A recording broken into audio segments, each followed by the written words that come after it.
So, let's play. Let's play. When I score, I can ask you one question, and if you score, you can ask me one question. So, let's go for it. Okay, let's try. I haven't played in a while, so it will be fun. Same for me, but I played 10 minutes ago. Okay, let's start. Oh, wow. Oh, nice. That was fast. So, first question, give me the Twino elevator pitch. For somebody who never heard of Twino, what is Twino? What are you aiming for? What is the business model? Yeah, so Twino is an investment platform, alternative investment platform, where you can invest in fixed income instruments. Mm-hmm. It gives 12% yield for 12 months product, and also we have product, more liquid product, Flexi, which is 6%. Yeah, so you can choose your risk return. But where we are aiming actually to create multi-asset alternative investment platform, offering different type of interest products and different type of also term products. So what is the next product you want to launch? Or should That's already the second question, yeah, so okay. Let's go. Let's go.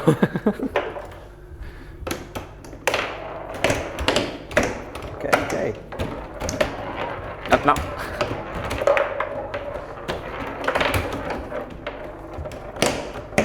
Damn it. Nice.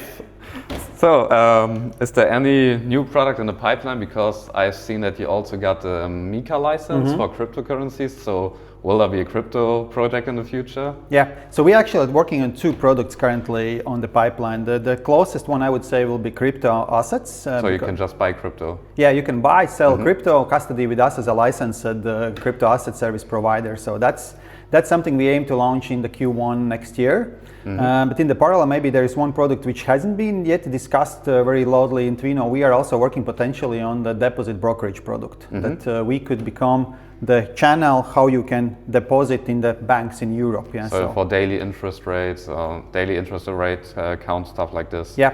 Okay, that's yeah. nice. So those are two products which we are currently. So you need a bank license for this? Or? No, we actually want to partner with potential partner. I still cannot disclose because we don't have the agreement in place. Yeah, but we will start with the partnering and then see if we will move to the next stage to operate by ourselves this product. Sounds cool. Yep. Let's go for it. I have to try to score now. Yeah. Yeah. Well, you're crushing me now. And they told me when you lose without scoring a goal, you have to go under the table. Yeah. That's another tradition which I don't particularly like. It's not that you are. Okay. As a German, I guess the football is in your blood. Not this year.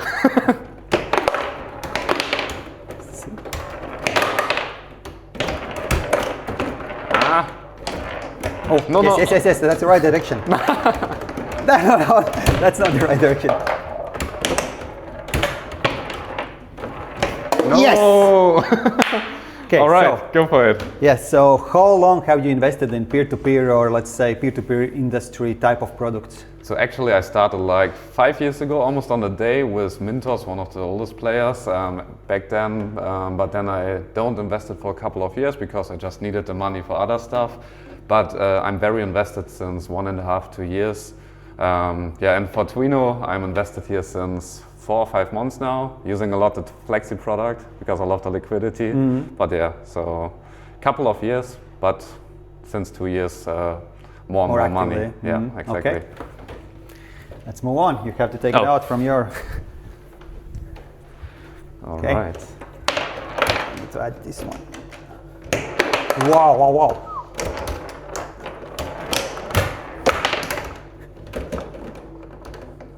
No, not there. Okay. Yeah. Oh. Woo. So, what's important for you as an investor in alternative investment space? So, what you prefer to see in the products? I prefer regulated platforms, of course, because I want my money is protected. And at the same time, the highest returns would be the best, but of course, liquidity is nice because this is why I choose Twino Flexi over the other Twino products at the moment. Even I could get higher returns, but then the money is sticked for a couple of months. So that's what I prefer. But yeah, in general, there's a platform has a tracking record, that the team is transparent, that there's a regulation, and yeah, interest rates, high interest rates are also good. But yeah, these are the main points. Okay, good. Whoa, started. No. Okay, this is my scoring line. Yeah, so. Okay, so what other products you are investing and why instead of alternative products? So my biggest part of my portfolio is stocks, ETFs, so like more than 60%. And I think this should be the main investment for everybody, like a worldwide ETF or something like this. But besides this, I'm also invested in real estate in Germany, and I'm invested in some other stuff like collectibles a little bit just for fun. Playing around, exactly. But P2P is actually like 20% right now, so it's compared to others very high, but I'm aiming for like 10 to 15% in the long run. And yeah, of course, crypto, but I'm only buying Bitcoin in the long run. So I'm not this crypto guy trading with crypto or something like this. Yeah, what else? A little bit like private markets, but only like 2 or 3%. So invest in companies directly? And now there's a platform in Germany you can use to, for example, I was invested in SpaceX before they did the IPO. Oh, okay. So that you can invest in private funds and exactly in an app. That's pretty cool. But it's also just a little bit diversification. Exactly. Okay. So now I have to score again. So I have 3. But the good point is nobody has to go under the table. Yeah, that's true. So. No. Okay, good. So what kind of questions do you receive from your investor community most often? Especially because P2P is still like a niche product, especially in Germany. They try to understand how it's working, what are the guarantees behind it, how buyback obligation is working, for example, and if there are like collaterals in a project, how this is working when it's get default. Or for example, what is about taxes in Germany? Because as a Latvian company, you don't auto withdraw taxes to Germany. So these are like typical questions. A lot of taxes about KYC stuff, why they need all these questions and so on. And I say, when it's a regulated platform, they need these questions because of AML, whatever. Like very basic questions. Sometimes people ask me, which one is the best platform? And I'm like, depends on what you like. So. A lot of different questions, but the most are about taxes, maybe regulation and basic stuff like how to deposit money, will there be a German website soon, whatever. Exactly. Okay, interesting.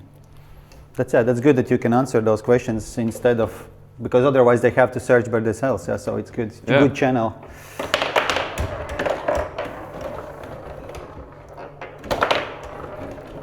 Yes. That was too easy. Yeah. So. What about you? Besides P2P, I guess you also invest in P2P platforms, maybe a little bit. But what is your main investment besides that? You also do stocks and stuff like this? Yeah, I do the stocks, ETFs. I also like to diversify my portfolio. I see a big value in the, let's say, fixed income instruments like Twino, 12%, yeah, because that can create the base for, let's say, very, very stable return. You know what will come out of that.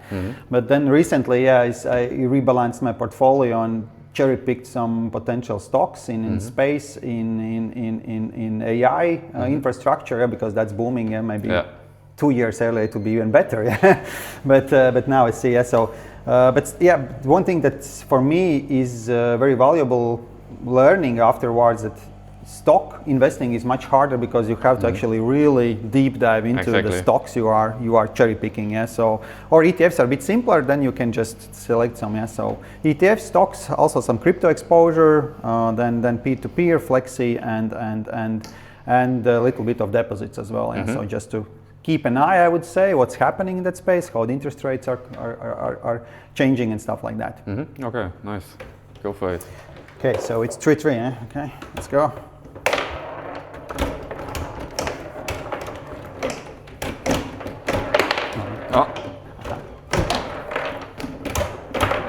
No, ooh. This is your scoring line, so I have to defend it. No. Yes. So you're the CEO of Twino right now, and you had already a Twino past before you came back, and you were at the Delphin Group, I guess, between. Why are you coming back? So was it the best company ever, so you choose to come back? Yeah, so I started the first time working in Twino in 2016, when the Twino was rapidly growing the markets and there was no regulation. So the platform was established in 2015. It was the really huge scaling boom time. Yeah, so we had, I think, 6 or 7 markets. Georgia was most successful at that time, and I worked till 2021. When 22 actually, when the war in Ukraine started, and Twino had exposure on the Russian market quite a big, so all the projects were optimized and closed, and so it reduced operations significantly. Yeah? So for me, it's that there wasn't that much ambition anymore in the Twino. Yeah? So in the meantime, I worked in the Delphin Group for some time as a chief innovation officer, product officer. But then I think in 2025, beginning of 2025, we make a call with Armand, shareholder of the Twino. He said, hey, things are getting better. We are not optimizing anymore. Yeah, so there is some ambition again.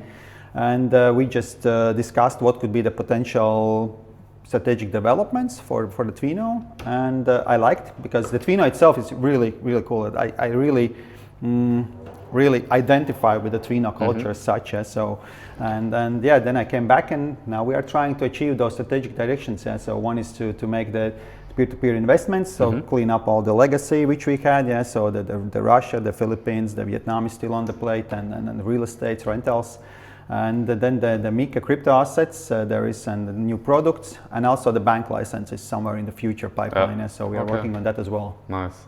So a lot for the future. Nice. Yeah, lot of things. Yeah.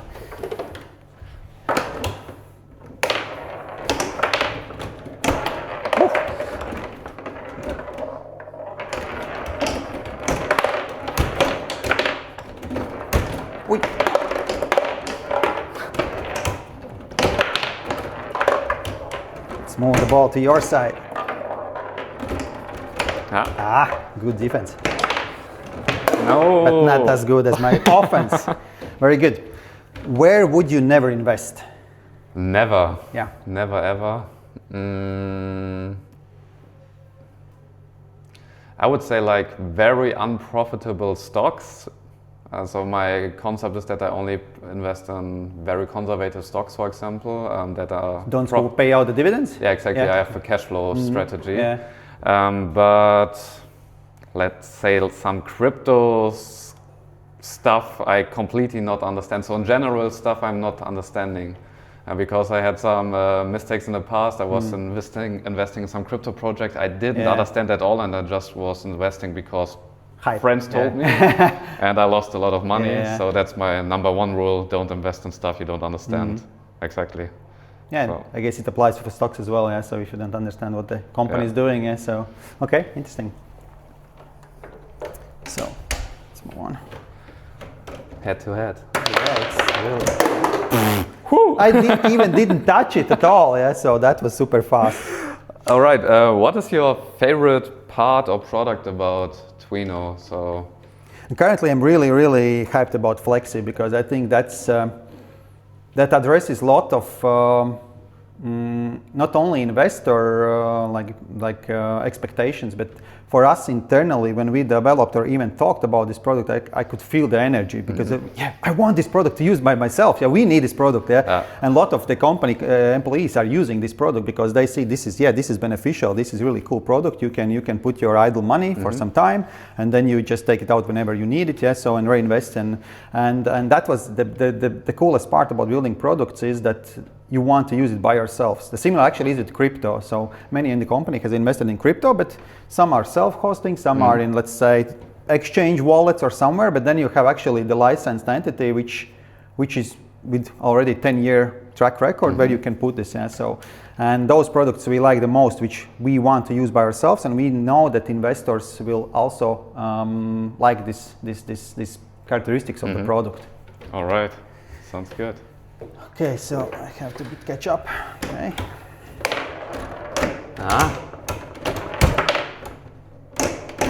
Oh, it was your task, goalie, to protect it. Yeah. How's Flexi exactly working? Because we still invest in this 12 months loans in the background, but we only get like the 6% because of the liquidity. Makes sense. But are you saving this 6% different on the side in a pool, or for security, because when I want to withdraw money, there should be some puffer or something like this. So we have implemented 3 liquidity layers on the Flexi. The first is the ones who want to withdraw the money.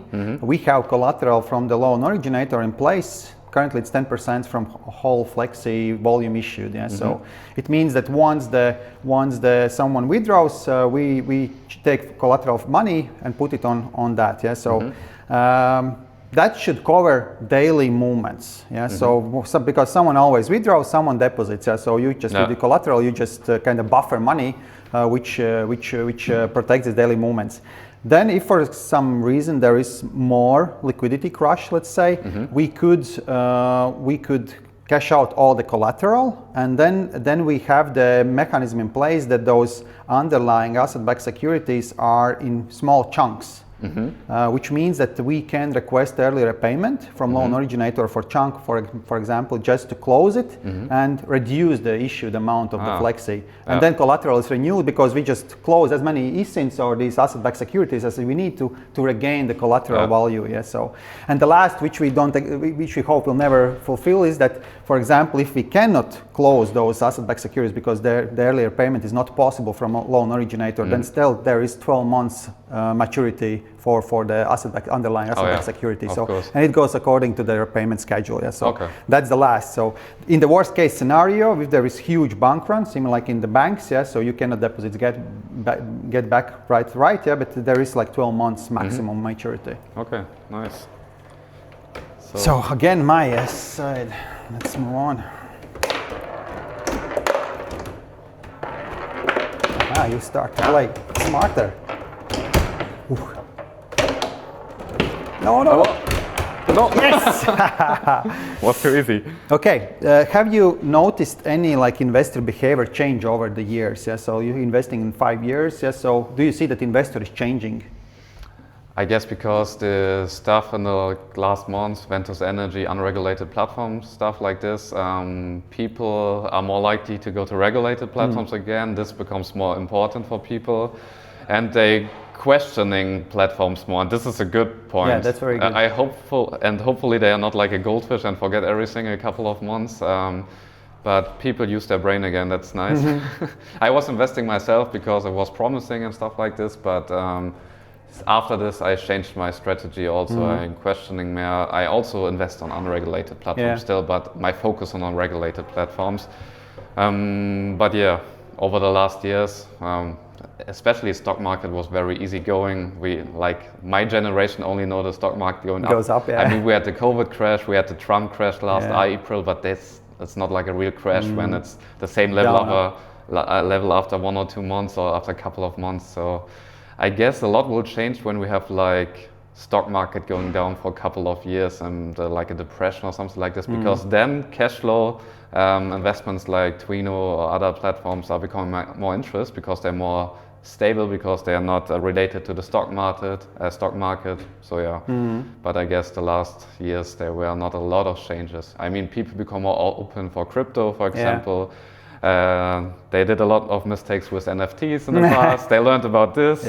Monkey pictures were not that profitable after all. I guess it will always be try and error. People figure out. That's the normal life.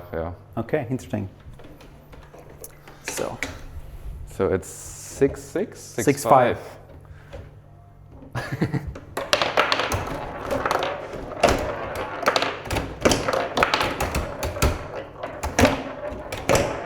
Gonna happen, this defense line. Okay. No. Oh, it was almost. There was this poster, and then I scored. Very good. Yeah. Okay. The Latvia has somewhat evolved the one of the center of the regulated platforms. So, do you, as an investor abroad, see that Latvia is kind of good space for investment platforms, or that's not the difference between regions in Europe? So I visit Riga, for example, very often, and it feels like a fintech hub in Europe. And I know why it's growing historically here, that so many fintechs are here. But a lot of Germans asking me, for example, another Latvian company now starting, can't we have another one to diversify a little bit? But I mean, you're doing loans in Poland. You're based here, but net credit is in Poland. So it's not the company is in Latvia, but the loan's not. So it's diversified when you do different platforms. That's the only question I get very often. Why Latvia? Why again Latvia? Yeah, so I know the history, why it becomes so popular here, and I guess a lot of people also know it already, but there are still some questions. And I mean, your government is very optimistic to push this fintech and all the stuff, that's good. And we don't have any kind of P2P platform in Germany. Some people think Bondora is German, I don't know why. It's Estonian, yeah. We don't have any platform here. In Germany, yeah? No, But due to regulation? Okay, that's another question, but why? We have some real estate crowdfunding platforms, maybe this, but not like this real P2P stuff. I don't know why. Maybe because you're doing a good job here and they don't have to do it there. Maybe. Yes. Okay, let's move on. Oh, that was it.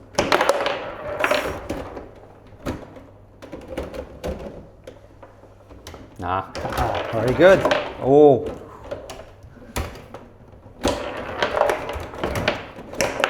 Oh no! What do you think about the regulation and all? Do you think every platform should be regulated, or maybe not in the beginning, because this, I guess, the regulation also stops you from growing and be productive sometimes? What is your thought about this? Of course, it's a high entry barrier for new players into the market. So because regulation comes with the operations, risk, compliance management, which is usually not the startup and fintech first priority. For Twino as well, when we had to switch from the unregulated business model to regulated business model, we actually had to hold our business growth for 2 years just to rebuild the systems, to figure out what is the product, how it should be licensed, to go through the licensing process. And we see that as a kind of quite painful time in Twino, but now when we are on the other side of this, so we see there are benefits of the regulation. So because we actually, under the MiFID regulation, we can offer much more just by talking with regulator. Okay, we want to offer this kind of, like Flexi again, it was discussed with regulator how we can do it. So and also the MiCA. So we just have this direct communication regulator, what kind of offerings we can do. And Mintos is a good example. Before the MiFID license, they had only the peer-to-peer. Now they have a lot of options where you can invest. So there is benefit from that. And it also enforces you to make the risk management, the practice, not just on the paper. So actually you manage the risks.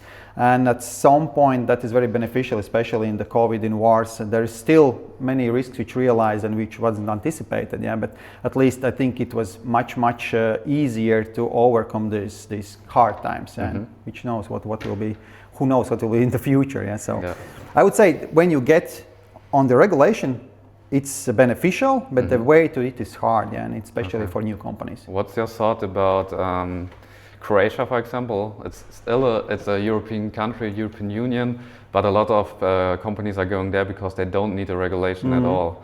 So isn't that unfair, kind of? Because we have this European Union, we have the laws, but some countries it's easier. It is unfair. Of course, we feel unfair, and that's something that we also have discussed between the regulated platforms in Latvia. That there is really unfair advantage to onboard the customer, for example. As a MiFID subject, you have to do the suitability appropriateness checks, which could be 10, 20, 30, depends on how many questions. At the same time, the one who is just registered in Croatia, it's register and start invest. So, and this already is a huge advantage for unregulated platforms. And then of course also the unregulated platforms, they shouldn't disclose that much information. They do not have to report much of the information. So they are not being constantly inquired by central bank what's happening with AML question. There is audits. We had the DORA audit last year. Afterwards we had a year with the mitigation plan, which we have to do. So because we are regulated, and they don't have this. Of course, it's unfair. But let's say Europe currently is not, we don't see that Europe is interested to harmonize this regulation here. Europe was very interested to regulate Latvian platforms because there was a lot of other country investor exposure to the Latvian platforms. So, but once we have been regulated, then other platforms somehow live without the regulation. So. Okay. Oh no, it's your ball. Yes, it's my 7-6. 7-6, okay. 6-7. 6-7. Oh man. Easy. Okay. What you see What do you think about the crypto assets as investing in the future? Will it be bigger asset class, or it will become like another part of diversification? How you see from your investor community or maybe yourself? So I guess it will be similar to the .com phase in the 2000, because a lot of coins are not necessary and they will fail. But I guess like especially Bitcoin and Ethereum, for example, Ethereum it's not the silver only, it has a use case, it's smart contracts, tokenization, all the stuff. Actually, one of my best friends is working for Ethereum in the foundation, and he tells me always very fancy stuff, and I see the use cases. For example, for notary, with real estate, it's super simple then. So I think the crypto market will explode in the future, but we will see maybe less coins or coins built on networks. So I guess like the big ones, Bitcoin, Solana, Ethereum, they will be still there in a couple of years.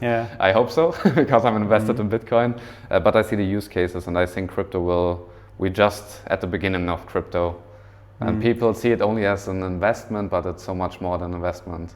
Yeah. Yesterday I was on the Latvian Blockchain Association meeting, and the association is working with the land register to try to convince them that we should tokenize the real estate in the land register. So you can imagine, if you can see that your house is just a bunch of tokens, and you can exchange, and for investors you get direct exposure. If you have this token, it's part of the house which actually belongs to you. That's cool. So there is a lot of objections from the government, of course, because they just don't understand the technology. Exactly. So it's really hard. I think the association has worked for 2 years already for this. So let's see. Maybe at some point we will be the ones who tokenize the real estate on the land register level. Exactly. So. But also like smaller parts in the life. For example, we now have big AI boom, and we can't tell if it's AI or not on social media, for example. So they're working on stuff like when you make a photo on your handy, it gets tokenized directly, and the network approves it's real, and when you post it on Instagram,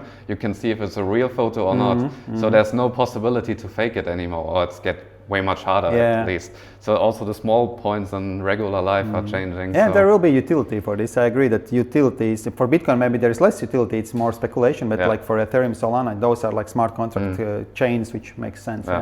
Exactly. Okay, good. So it's 7-7. 7-7. Yeah, good.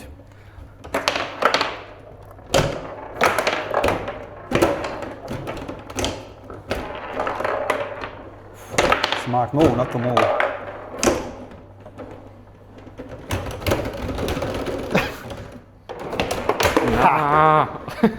Very good. Okay, what has been your, I guess you briefly mentioned, what has been your biggest mistake in investing?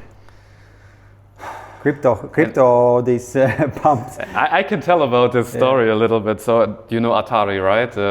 They had an Atari token, and the idea of the Atari token was to go in the metaverse. Like 5-6 years ago, there was this metaverse boom, and the idea was to have this as a currency in the metaverse in casinos, for example. So you can go to a metaverse in a casino, gamble around, and pay with this Atari token. But then Atari closed this token, and I invested like 4,000 euros maybe. I got back 100 euro in Solana. Great. So, and at this time I didn't know anything about crypto, and I just listened to a friend of me, and I was like, oh, better not do it. So biggest learning from this: only invest in stuff you understand, and don't listen to friends. I invested in Trump coin. Oh, really? Now it's worthless. So it was small amounts. Just for gambling? So because I thought, okay, the president of United States is like kind of creating crypto coin. There should be some utility for that, but it was just pump and nothing. So maybe, and he's being blamed for this. He just took the retail money and that coin went. Now I think it's already really... It was a rock pull, but he's the president. Yeah. So that's fun. You have 8, right? Or yes, was it? I have 8. Oh, I have to... Oh, no. Yes. So, what is like the big vision for Twino? You also mentioned maybe becoming like deposit company, also maybe becoming bank license one day. But where you see Twino like in 10 years? What? I guess you have like a vision, what you want to have onboarded, what not. Of which countries do you want to go in, whatever. I would say in 10 years, the Twino should be a bank. That's quite clear. Yeah, I actually think we should be in a bank in 5 years already. But the product set would be it would be quite unique in sense we would have in the bank perimeter the crypto asset products, so all that, and also the crypto infrastructure which we could offer to potentially other financial institutions, because in 2029 there is potential that digital euro will have to be distributed, and every financial institution will need infrastructure for that. So, and we are now building out for ourselves with potential that we could be the partner for someone else who needs the infrastructure. So let's see that. So that's one part. The second is that we still put a lot of effort into the lending business, because that's our key let's say profit bringer and bread and butter. Currently we of course are very concentrated in Poland. We will scale in Poland with new products, with new acquisition strategies, but also we want to look in other markets similar to Poland. For example, we are now working quite much on the Czechia as a potential market to open.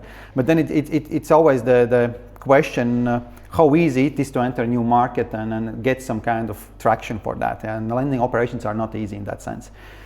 So that's another direction, that the lending expansion, but in Europe, so because the Vietnam, Philippines, and Asia, those were just too complicated markets and unpredictable markets. So that's another thing. And then of course also as we have the MiFID products will continue to live there, because we see that it could be mix of asset-backed securities, deposits, crypto assets, and like on the investing side. So, and that's why maybe also we started this, we are thinking about this deposit brokerage product, so we can afterwards also kind of transfer to our own deposits. So we have already the branding associated with deposits. So I would say somehow in my mind and Arman's mind, these things will come together into the banking perimeter to just bit ease in the licensing part, because now we have the payment institution in Poland, we have the IBS here extended with the MiCA, so 3 licenses, so which mimics the bank operations in some way. So the bank comes with the complexity, but maybe on the licensing perspective it kind of makes sense. So. Okay, nice. It's yours. I scored. Yes, true. Luckily. Okay. The game's getting more intense. Yes, very good. Okay, so how big is your investment community, and who are there? Like it's Germans or it's someone else? So how you structure your community? I have different channels, but my main channel is like FinanzLennard, so my personal investment journey. On YouTube like 21,000 now, so it's okay. On Instagram couple of thousands. And they're coming from, because the FinanzLennard content is only in German, they're coming from Germany, Austria, Swiss, like 95%. The rest, I guess, are German speakers somewhere over the world, just watching my content, exactly. And the most of them are between 27 and 45. So I can see on YouTube this geographical stuff. And sadly, 97% male. So women are not watching my content. That hasn't changed in the years, like the women It's getting a little bit better. It was like 99% a couple of years ago. So 2% there is a little switch. But exactly. Very good. Quite a big community actually already. Yeah.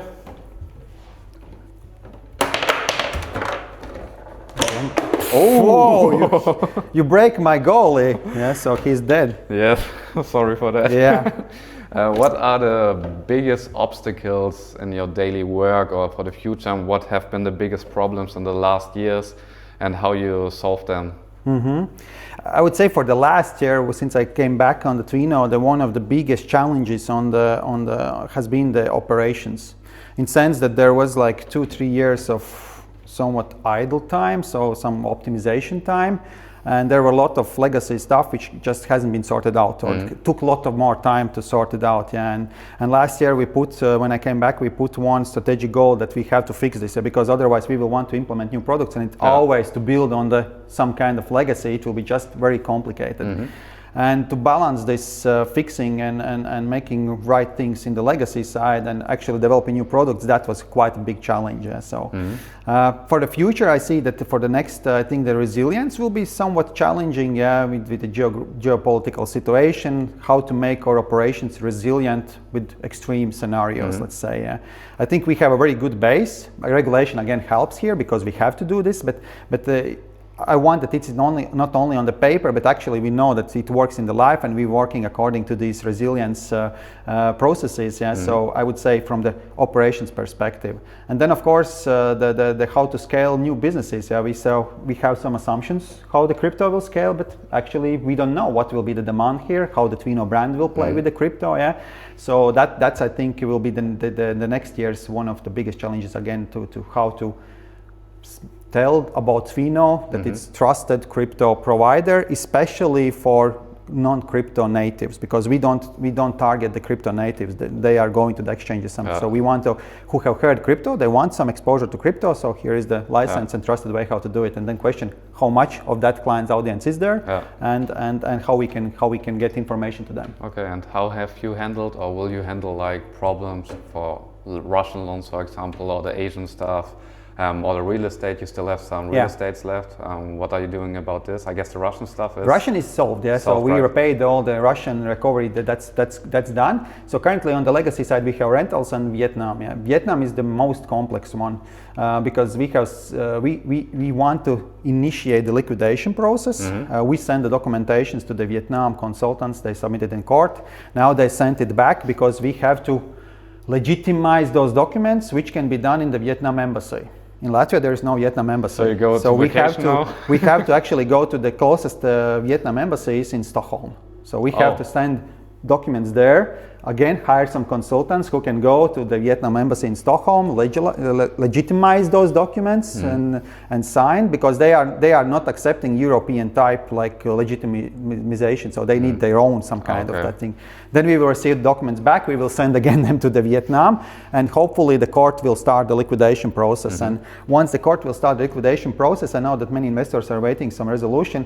When we will have some kind of document from court that this is liquidation process is started, we will try to record some assets, but there is no like guarantee of anything, then we could offer some kind of discounted like buyback for these assets, just for the investors to fix the losses, and maybe some tax harvesting, some tax reporting, and so on. Yeah, but we don't want to do it before the liquidation process has started, so there is no issue so there is no complaints afterwards that you didn't say that liquidation is started or not yet. So so that's the one thing. And rentals, it's harder because our current rentals portfolio is selling slowly. Yeah, so there is not that much activity in the market, especially in summer. It's really quiet. We have sold like 2 from 10.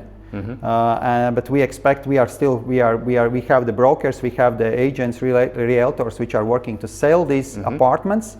But the market is not very good for that. Yeah. So again, here we want to sit down in September with a team to think, okay, maybe we should offer to investors some kind. Again, let's discount maybe 5% from the sell price. There is higher potential to sell those real estates, but then it's okay. The investors have to take some kind of loss on that. Yeah. So that's something that we want to structure it, because the real estate, as it is equity-based instrument, it's even harder than asset-backed securities. Yeah. So. Okay. Yeah, so those we have to somehow solve. It was my point. It was your, but I think you also have 9 already. Yeah, so that's 9-9. 9-9? Yeah. Really? Okay. So you have 2. So we have final ball. The final.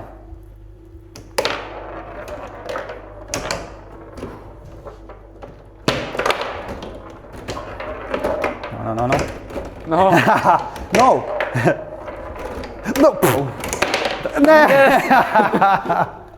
Good game. It was too close, actually. It was very close. Not very good. Actually, it wasn't like a theater. Yeah? So we tried to get this. Yeah. So okay, your question. Maybe last question about the Twino Flexi product. At the moment, you have a maximum of 10,000 euro you can invest. I guess makes sense in the beginning because of high liquidity.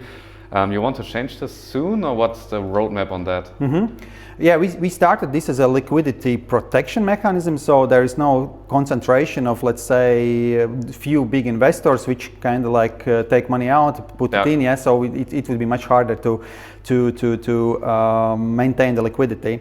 Now we actually see that our investor base is quite sticky, and we want to test out actually to put 100K this limit. Okay. But we have to change the prospectus. We have to change the underlying instrument, because in prospectus there was this like particular 10,000 limit put, and we want to test it and see that if that there is demand for higher tickets, and then we always will have the opportunity to lower the limits if you see that the concentration is just too critical. Yeah, so we can, let's say if we open 100K for 3 months, and then we see, okay, now we have too much big whales. Let's close it down and let's get those small tickets in. So there is this concentration. Yeah, so. But this is all new for us, so we are still learning how to manage this concentration. But to these volumes which we have, it's 1.4 in Flexi currently invested. It's not huge. Let's say Poland can pay back it in 1 day. Yeah, so there is no issue with that sense. Yeah, it will be much harder. Let's say on 20 million. Yeah, so because that's something that you already cannot pay in 1 day. You need longer term. Yeah, so I see that we will play around with this and we will offer this, and let's see if investors are really interested in higher limit of that. Are you thinking about increasing the interest rates on these? We maybe not the interest rates, but there could be some kind of like cashback like campaigns to add some just extra, to boost it. to boost it. Yeah, so there could be some kind of reward for using Flexi. Yeah, so if we see that's beneficial for the growth of the Flexi. Perfect. Thank you so much. Thanks for letting me win. Yeah, it was very interesting. It was not on purpose. I'm very sad to lose. Yeah, but perfect. Thank you. That's good. Thank you. Nice.